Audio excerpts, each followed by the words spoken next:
Welcome to our quarantine BarSandhu cocktail tutorials. For those who tuned in the other day, we went all the way to Hawaii where we did a classic Mai Tai, and today we're going to Old Hollywood where this drink is called a Sage Brown Derby, or it's actually just a brown derby. My take on it is adding the sage, and it was called the Taste of the Golden Age of Hollywood. It was made famous at the Brown Derby, which is a famous restaurant in Hollywood, which was the stomping grounds for the elites of the silver screen. It was kind of known as a brunch cocktail, but you know what? What's brunch these days? I mean, we're quarantined 24/7, so it's actually good for any time.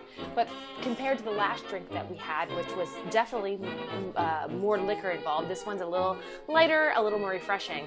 The ingredients of this one, or the components is what we say, is going to be bourbon, but you can also use rye, which I'm using today. You can use any kind of plain whiskey, so it's whiskey based, but don't be fooled by that because the other components kind of mask the strong flavor of the bourbon.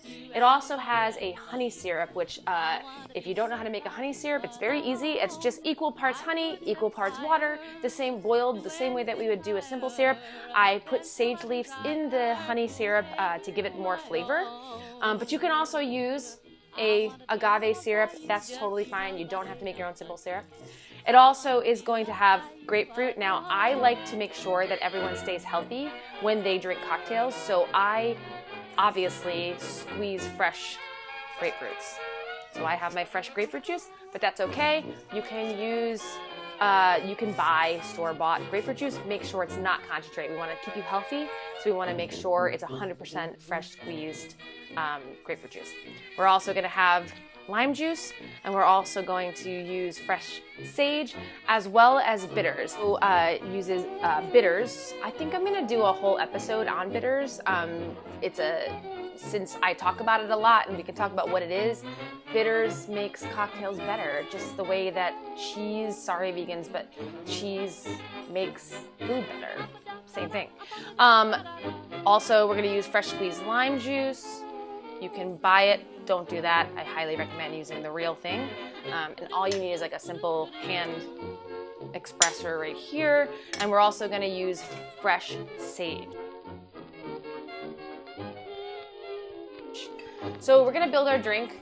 I'm putting it in my Rusna and Brian cup. Rusna and Brian are my brother and my sister-in-law, and they're both doctors, and they're working in Northern California, making sure everyone is working really hard to make sure people are safe right now. So I'm giving a shout out to my awesome brother and sister-in-law, Dr. Sandhu and Dr. Goldner. We're going to use a rye. I like Templeton rye. I'm also a nerd and I infuse my own stuff. So I have this, it was a Templeton rye that I infused with a little clove, cinnamon, vanilla, anise, and smoke, but we'll just keep it simple. All right, so here we go. We're going to use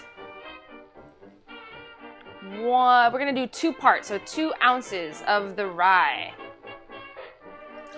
It calls for 1 ounce of the grapefruit juice, but I love grapefruit is my absolute favorite fruit. I love the flavor, so I'm going to use a little more than that because it's the good stuff. It's fresh squeeze. We're going to do a little more. We're going to add that. So it's usually, again, it's like 2 ounces, 1 ounce. You like grapefruit, do what I do, and I add equal parts 2 and 2. We're going to do a fresh squeezed lime.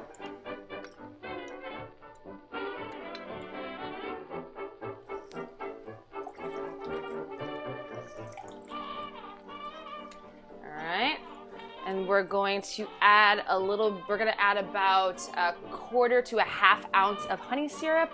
I'm not going to use this right now because I just made it and it hasn't really infused all the flavor at the moment. So I'm just going to add a little bit of the simple syrup.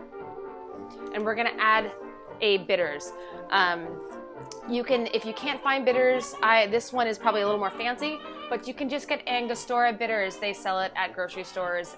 It's basically a condensed combination of herbs, kind of condensed. It probably only calls for like 3 drops, but I love it, so I just squeeze it all in there. All right, what am I missing? I feel like I'm missing something. Maybe I'm not. That's it. All right, we're gonna add some ice.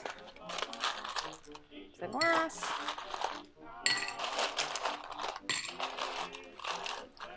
Fill it up.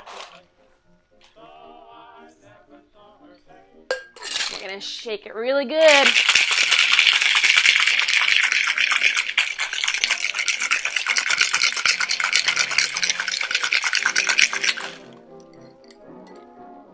All right, and my favorite part, this is a coupe glass, we're gonna put it in a coupe glass, and I'm gonna take some sage. Now, we are quarantining right now and we have to be safe, so I'm not using gloves right now, but you should, and you're going to take your sage leaf and you're going to roll the sage. That opens up the flavor, and you're going to, kind of like you're wiping the glass, you're gonna spin it around the glass. So what I love about cocktails is that it's not just like about tasting the drink, but it's also an experience there's a smell and taste component together. So I love to have some herbs in my drink to smell before I drink. And we're going to simply strain.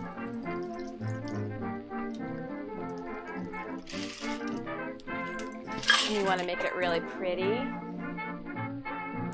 So we're gonna do a nice little floating sage on top. Cheers! Classic old Hollywood cocktail, Sage Brown Derby. Join me next time where I'm going to take you on a 1920s journey of the classic cocktails, which would be the old-fashioned Manhattan. And then maybe, again, we keep talking about it, we're going to go to New Orleans and we're going to talk about a Sazerac. They basically involve all similar ingredients, just variations on. But today, enjoy your Sage Brown Derby.